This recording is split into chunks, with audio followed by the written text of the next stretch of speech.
Can you imagine the brouhaha if Jeremy Corbyn had spoken of Jewish women's dress in the way that our erstwhile Foreign Secretary Boris Johnson just did about the dress of a tiny number of Muslim women in this country? I only need to pose that question to answer it. The entire British state and all sections of the media would be demanding his banishment from public life. But they are not doing so about Boris Johnson. And that tells you, if you needed telling, the kind of double standards that are in play institutionally, systematically in the British media and political class. I remind you that Boris Johnson has a long track record of racist remarks describing African children with their pickaninny smiles and their watermelon smiles. He insulted half the world, which is why he was made the Foreign Secretary of the United Kingdom. That's why he was made the chief diplomat for the United Kingdom, the Duke of Edinburgh not being available for the gig on account of advancing years. Boris Johnson is a putative Prime Minister of Britain. He's a putative leader of the Conservative Party. But his disgusting remarks ought to disqualify him from even sitting in the British Parliament. But they have not, and they will not, because, as I say, we are adrift in a sea of double standards. Now, just for the record, and as I have said many times before, I don't actually like burkas. I think they're a wholly unnecessary adornment, and I think that in Britain in the 21st century, they unnecessarily jar with the eyes of most people in this country, including most Muslims. The last time I looked at it, the niqab, that is the full burqa with just the eyes showing, were employed by a tiny proportion of the 2 million Muslims, that's 1 million Muslim females in this country, perhaps a few thousands.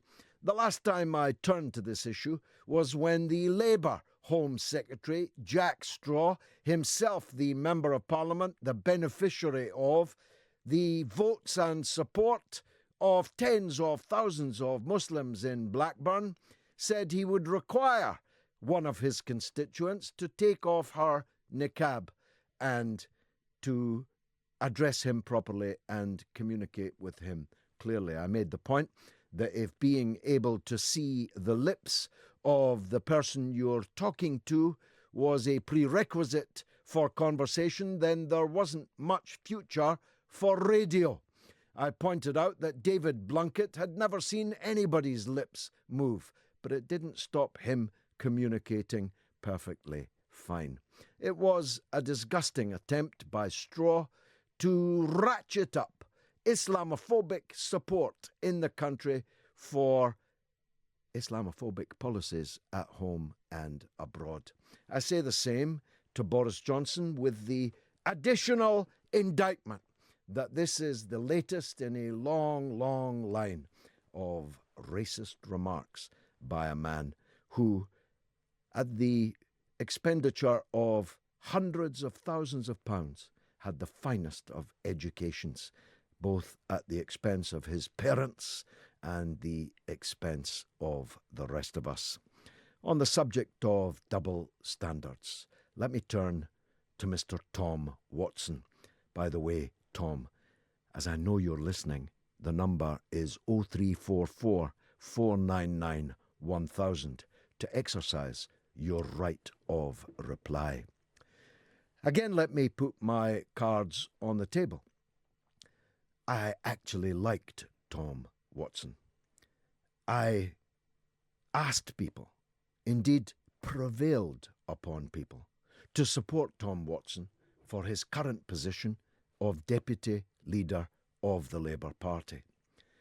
I thought that of a bad bunch, he was the best. I thought that with his background in the trade unions, his working class persona, that he was someone who could add ballast to the Labour ticket. I supported him. I prevailed upon others in my own family who, notwithstanding my own expulsion, now 15 years extant, are still in the Labour Party and still had votes. And I'm embarrassed that I did, because Tom Watson has entered Labour history as a byword for disloyalty and for treachery. He, like Ramsay MacDonald before him, will be remembered only as a man who betrayed the thing he said he loved. He has from the off, despite telling everyone the absolute contrary, betrayed Jeremy Corbyn, subverted him, worked behind his back, and in 2016 openly gave a video that he was hoping nobody could find now, demanding that Jeremy Corbyn resign as leader. When Corbyn won a landslide re-election victory after the coup of which Tom Watson was a central part, he went a bit quieter. After Corbyn's sensational general election result last year, in which he secured the biggest increase in Labour votes since Clement Attlee in 1945, Watson went quieter still. But now that we're in the midst of a new coup against Jeremy Corbyn, based upon reasons I shall turn to in a minute, Tom Watson has joined the mob. He put the boot in late on Saturday night in the Observer newspaper, the pro-war, anti-Corbyn Observer, and said that Labour would suffer eternal shame and disappear into a vortex if it did not deal with the anti-Semitism he claimed Jeremy Corbyn was tolerating and enabling. This is a gigantic lie. Jeremy Corbyn has never facilitated or enabled anti-Semitism in the Labour Party. Indeed, he has fought anti-Semitism all of his life, rather more energetically than Tom Watson, who, until recent times, never did anything particularly energetically. But Corbyn has the scars. He fought the anti-Semites in Wood Green and elsewhere. His mother fought the anti-Semites at Cable Street in 1936 when they were jackbooted and dangerous and in their thousands marching on London's East End. Jeremy Corbyn has nothing to learn from you, Tom Watson, about anti-Semitism. And in any case, you already know all of that. You did what you did to please your masters, your pay masters, the people who fund you, to an enormous extent. You are the one who's disappeared into a vortex paid for by the Israel lobby in Britain. Not Jews, by the way, because most of the Israel lobby in Britain, as in the United States, are not Jewish at all. Most of them are Christian fundamentalists who don't even like Jews, but they love Israel. You did what you did, not because Jeremy Corbyn is an anti-Semite, but because you want to be a part of the overthrow of Jeremy Corbyn. You want to be a part of this coup as you were a part of the last. You are a byword for disloyalty and deception. And I am embarrassed that I voted and asked others to vote for you as deputy leader of the Labour Party. Now, anti-Semitism is a deeply pernicious and toxic form, a virulent strand of racism. It lent itself to and gave rise to the greatest crime in human history.